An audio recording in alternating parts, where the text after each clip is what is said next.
Este es otro video sobre Foucault.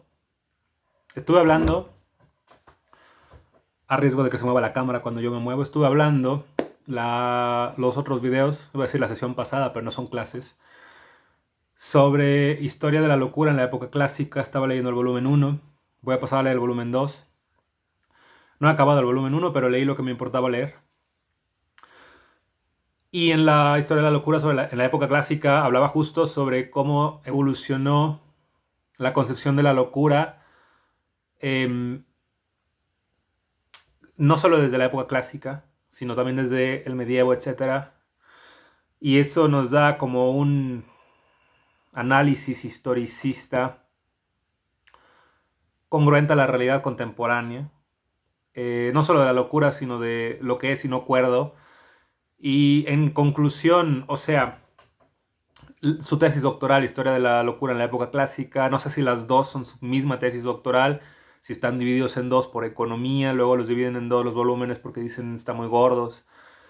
Pero entiendo que su conclusión es que el loco no está tan loco, que el cuerdo no está tan cuerdo, que los mecanismos de análisis de locura, no los de análisis de locura, porque Foucault sí, o sea, no era psicoanalista, pero era partícipe en el sentido de que estaba de acuerdo con el psicoanálisis. Era psicólogo, pero creo que no era psicoanalista per se, pero estaba de acuerdo en ello y creo que lo entendía muy bien.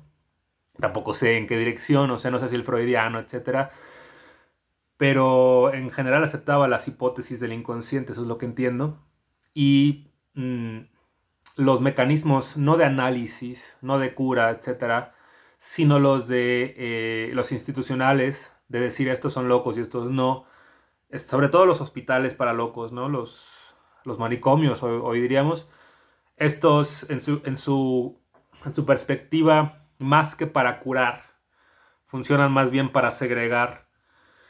Y la locura se convierte en algo así como un dispositivo estatal del status quo, donde los que no se apegan a este status quo son considerados locos, pero loco significa no solo loco, es decir, hay una muy bonita frase de locura, o sea, locura significa no locura, sino tú dices mucho locura, es como estos albures, ¿no? Que dices, gemeco, en plan, tú llegas con tu amiga o tu amigo y le dices, dime gemeco muchas veces, y tú dices gemeco, gemeco, gemeco, ¿sabes? Y dices cógeme. Hoy fui al alergólogo. El alergólogo, un saludo a Oscar Yonoven, yo le dije que ya no iría al alergólogo, pero es que es complicado. Si yo no sigo yendo al alergólogo, o sea, yo empecé un tratamiento de vacunas, se supone que sirven, ¿no? Pero si las interrumpes, deja de funcionar el tratamiento. Es como si tuvieras que reiniciarlo otra vez. Ya es muy molesto ir, ya es muy molesto vacunarme una vez al mes, antes fuera cada 2 semanas. Es una putada, o sea, tengo 23 años, no tengo, en fin, ¿no? Pero prefiero que en algún momento tenga menos problemas de piel y ese tipo de pendejadas. Quizá no tenga nada que ver, pero justo en el alergólogo, que yo también considero, y lo voy a conectar muy bien con lo que voy a hablar ahora. El alergólogo hoy me dijo algo así como, habló como en segunda persona, es el doctor Guani, es el mejor doctor que conozco, o sea, no estoy exagerando y no es una broma. Ese alergólogo me ha salvado la vida, me diagnosticó alguna vez una enfermedad inmune, o sea, en conjunto con un reumatólogo, pero el reumatólogo me jodió la vida. Me la salvó y me la jodió al mismo tiempo, pero Guani en conjunto también me diagnosticó lo mismo y me salvó. Pero hoy me explicó en segunda persona cómo vacunarme, porque desde hoy me lleva las vacunas a mi casa y cada mes tengo que vacunarme yo. O sea, no voy con él y me vacuna ahora, sino yo cada mes. Y a los 5 meses tengo que volver a ir con él. O sea, en fin, ¿no? Y me dijo algo así como, digamos, o sea, me lo explicó así como en segunda persona, me dijo. Entonces yo me la pongo, más bien, tú te la pones, etcétera. Te pones primero ese frasco, luego este otro frasco, te pones hasta 50, la mitad de algo. No me acuerdo cuál era la unidad de medida, pero es como una jeringa chiquita hasta 50, etcétera. Pero si un día yo digo, o si un día tú me dices, algo así me dijo, si un día tú me dices, se me olvidó, entonces, no sé, te la meto, o más bien, me la metes 3 veces otra vez. O sea, el ejemplo era, si te olvida un día, te la pones después. Pero él lo parafraseó, o sea, lo puso en sus palabras como, si un día se me olvida, pues me la metes al día siguiente, o sea, no pasa nada, pero me dio mucha risa, porque eso de me la metes al día siguiente, en plan, pero un saludo al doctor Guaní, es el mejor doctor que conozco. Es como el doctor House, vas, te ve, te dice, tú tienes este problema, y tú le dices, pero ¿cómo sabe? Y él dice, no sé, pero mejor vete a checar, te recomiendo ir con tal especialista, y vas, y el especialista te hace como 5 chequeos, te cobra como 6,000 pesos, y luego la conclusión es, el doctor Guaní tenía razón, sí tienes este problema, y el doctor Guaní es alergólogo, o sea, pero, bueno, alergólogo e inmunólogo, es genial. Aparte luego dicen que los médicos no son doctores, lo cual es cierto, porque muchos médicos tienen el ego hasta acá, o sea, el ego de un médico es más que el ego de un físico, eso es decir mucho. Y luego los médicos se llaman a sí mismos doctores, cuando muchas veces no son doctores, o sea, no tienen el grado de doctor, y un físico, por ejemplo, sí a veces. Pero el doctor Guaní, de hecho, sí tiene un grado de doctor. Entonces, pero bueno, suficiente de él. Pasemos. eh, sí. Hablaba yo de la locura y de los albures con la locura. Entonces hay un albur de la locura genial. Que tú dices locura muchas veces. Y no dices cógeme al final. No dices me la metes una vez al día. No dices eso. Dices algo así como. O sea, dices locura, locura, locura, locura, locura. ¿Y qué suena?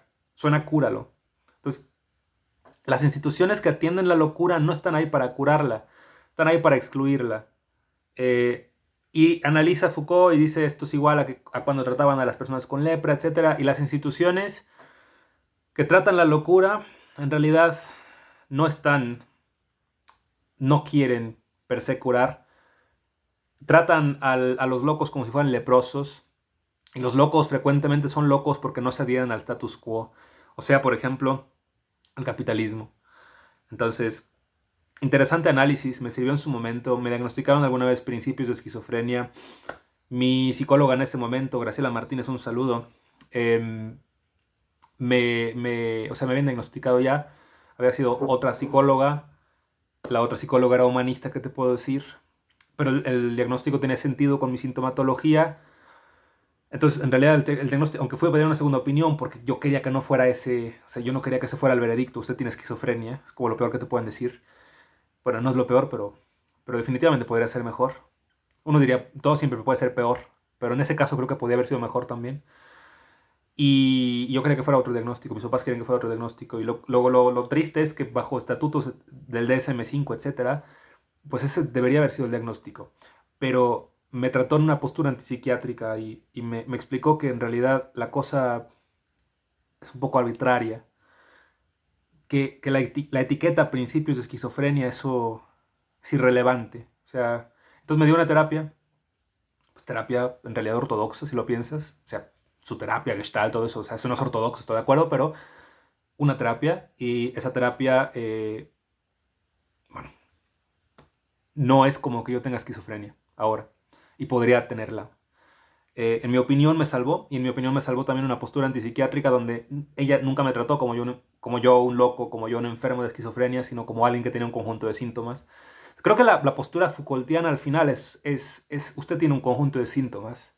O sea, las etiquetas no sirven para nada. O sea, pese a que Foucault, en realidad su culpa es, yo diría, la política identitaria, donde importa mucho el género, importa mucho tu sexualidad, y hay etiquetas que tú pones luego en Tinder o en Bumble y dices, yo soy no binario, y yo soy agnóstico, y mido tanto. Y son como una serie de etiquetas que incluso con estas pocas etiquetas, sin conocer a la otra persona, tú ves el perfil y dices, a mí me gustan altos, a mí me gustan ateos, a mí me gustan bisexuales. Entonces, las etiquetas sí dan o sea, realmente generan una reacción emocional y una reacción realmente. Pero son etiquetas. O sea, en el fondo creo que las etiquetas sirven también como filtros y sobre todo de exclusión. Entonces, que tú prefieras una etiqueta sobre otra, de hecho, habla de una exclusión.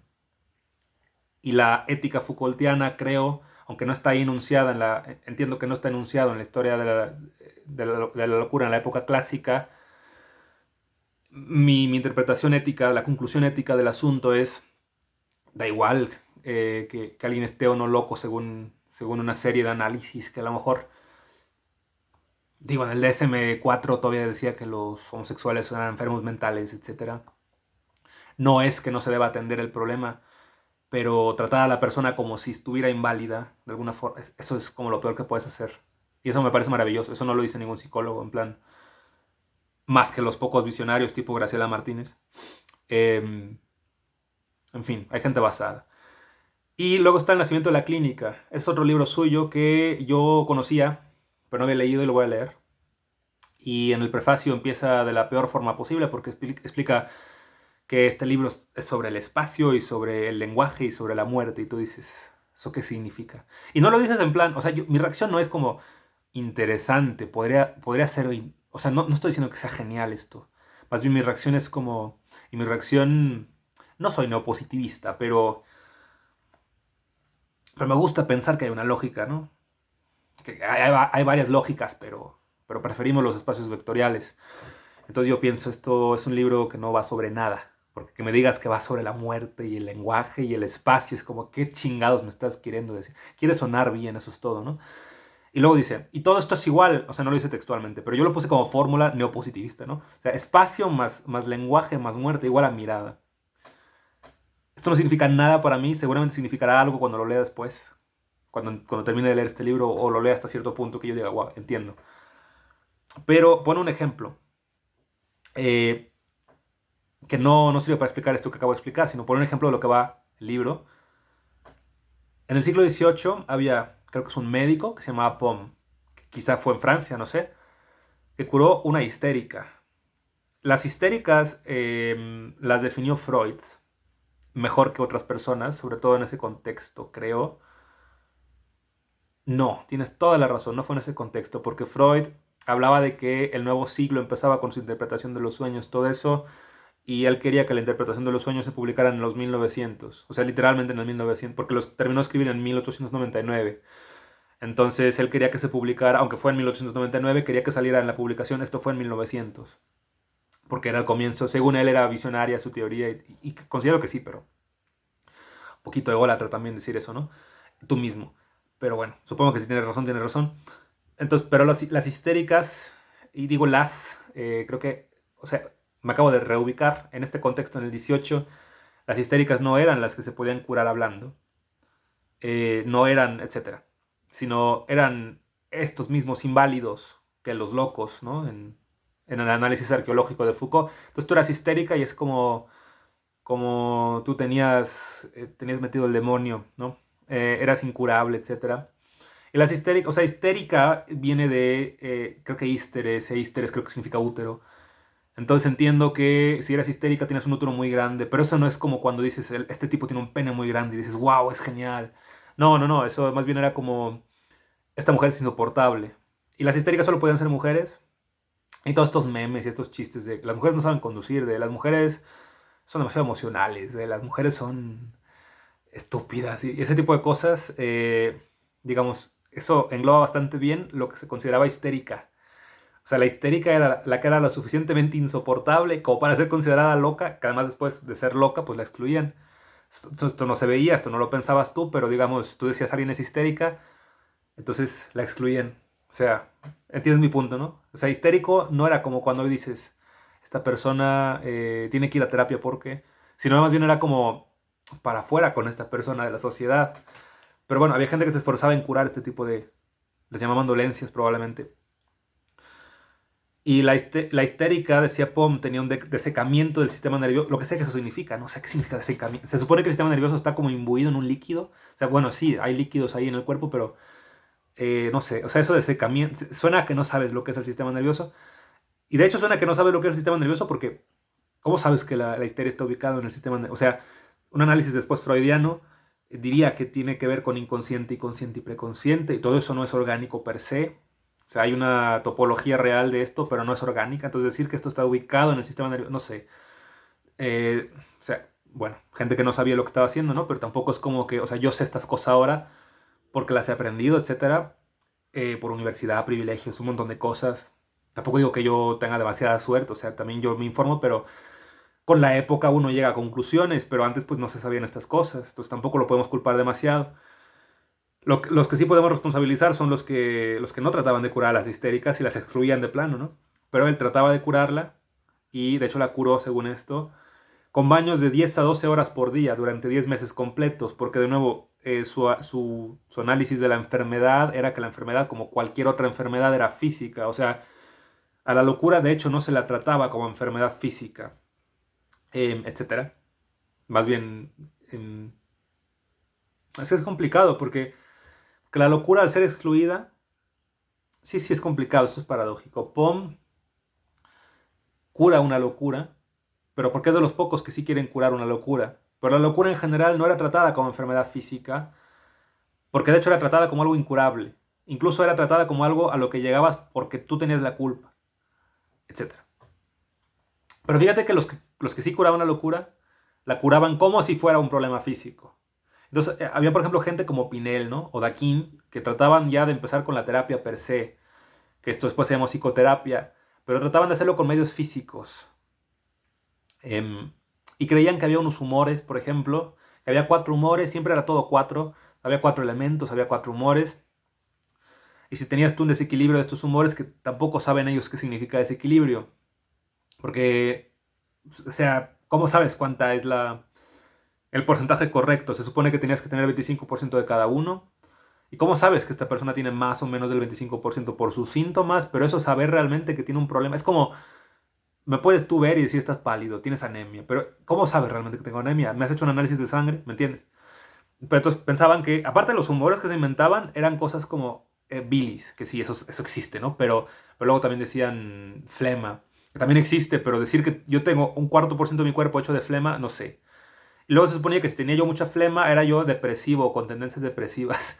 Es como, eso significa que cuando me da, o sea, sí es verdad que cuando estás enfermo de resfriado, por ejemplo, pues tienes más flema y probablemente estés decaído, pero no hay correlación real entre, es que tienes el resfriado y entonces tienes depresión. O sea, no funciona así, ¿no?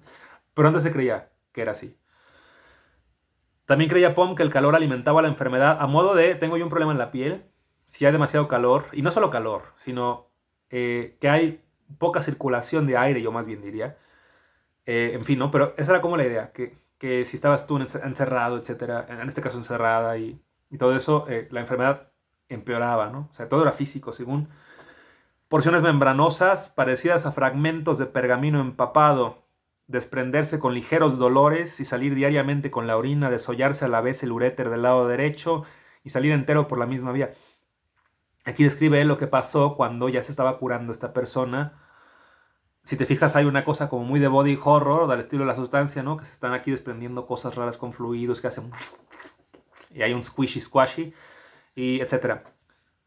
Entonces fíjate que hay una mirada corporal de body horror, pero el problema que se está tratando es como fantasmático, porque tú hablas de una histeria que ¿dónde la ves? En ningún lado. O sea, no es como que tú digas, wow, aquí veo una histeria. O sea, este grano en particular significa que hay histeria, sino más bien hablas tú de una conducta, una macroconducta si quieres, en términos más actuales, cognitivo-conductual, lo que tú quieras, pero es fantasmático el asunto. O sea, aunque los síntomas sean físicos, lo que estás tratando tú es fantasmático. Y fíjate cómo, otra vez con este texto, porciones membranosas parecidas a fragmentos de pergamino empapado, desprenderse con ligeros dolores y salir diariamente con la orina, desollarse a la vez el uréter del lado derecho y salir entero por la misma vía. Eso de pergamino empapado, ligeros dolores, desollarse. eh, Porciones, en plan, no hablas tú de, no hay como una matemática real, no hay como con mucha, o sea, no es como muy concreto, ¿sabes? Suena y entonces salió el espíritu de Tlaloc, suena un poco así, ¿no? Porciones membranosas parecidas a fragmentos de pergamino empapado, desprenderse con ligeros dolores y salir diariamente con la orina, desollarse a la vez el uréter del lado derecho y salir entero por la misma vía. Suena un poco como, por médico que trata de ser, suena un poco como fantástico, ¿no? Fantástico en el sentido como literario. 100 años después, poco tiempo después históricamente, pero 100 años después, un médico percibió una lesión del encéfalo y de sus envolturas, este se llamaba Bile, quizá fue en Inglaterra, y hablaba de que si tú tenías falsas membranas, que digamos, similar a un repollo o una lechuga que se parecen tanto que una vez me dieron uno por otro, y me cobraron lo mismo, digamos, había muchas como membranas que se estaban ahí formando, que tal vez no eran las adecuadas, según él, y esto te daba una meningitis crónica, que a día de hoy sabemos que la meningitis es real, o sea, no es como la histeria, que no tiene, incluso en bibliografía como más aceptada científicamente, tú no hablas de histeria, eso ya no se considera. Si eres tú psicoanalista y crees en eso, Tal vez hables de histeria, pero incluyes al sujeto histérico, o sea, no hablas de la mujer histérica exclusivamente, a menos de que seas imbécil, ¿no? Pero que también los hay, pero tú me entiendes, ¿no? Y, pero aquí ya hablamos de algo que tiene, o sea, el término meningitis es serio actualmente, ¿no? Y se refiere a lo mismo que actualmente. O sea, en histeria tú hablabas de otras cosas antes que ahora, en psicoanálisis como aceptado. Entonces, ¿cuál es la diferencia entre estos dos casos? El siglo XVIII y el siglo XVIII más 100 años. O sea, la histeria y la meningitis crónica. Que las descripciones que se hacen de estas dos cosas no son tan diferentes, porque también describes como cosas corporales, entre comillas, y un conjunto de, llamémosles, signos realmente, porque están hablando de cosas como que se pueden ver corporalmente, pero también está mezclado con ciertos síntomas. El síntoma es como lo que se siente, el paciente siente, etcétera, pero tal vez no se ve. Entonces, yo diría que con POM hay más síntomas y con Boyle, perdón, que Boyle es otro, con Boyle hay más signos, es más visible. Entonces, ¿cuál es la diferencia? Aunque sea infinitesimal, hay una diferencia verdadera o total en ese sentido. O sea, hay una diferencia, por pequeña que sea, en la mirada. Y supongo que a eso se refiere con la mirada. 100 años después se habla ya más de corporalidad. Es mucho más concreto el asunto. No puse una descripción porque me era muy larga, pero era muy específica y sonaba menos a... Y entonces Tlaloc subió por mis intestinos y sonaba más como los intestinos estaban formados de tal forma, etc. Y en el siglo XVIII era más fantasmático el asunto. O sea, la clínica evoluciona. Y quizás tú dirías, similar a como alguien me dijo hace poco,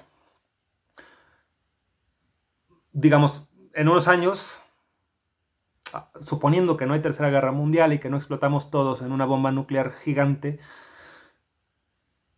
diríamos después, se hacían barbaridades en lo que consideramos medicina correcta, moderna, y quizás después descubramos que tratar el cáncer es tan sencillo como comer cierto número de uvas todos los días, y no esta cosa barbarie, esta barbaridad, ¿no? Esta barbaridad más bien, que es la quimioterapia, por ejemplo. O sea, diríamos que hay una evolución y pensaríamos idealistamente que la cosa va mejorando, quizá dialécticamente, con contradicciones, lo que tú quieras, pero que va mejorando, similar a un proceso de aprendizaje, que a lo mejor yo no entiendo nada de física cuando empiezo la carrera, pero empiezo a estudiar, etc. Y en algún momento soy un buen físico, ¿no?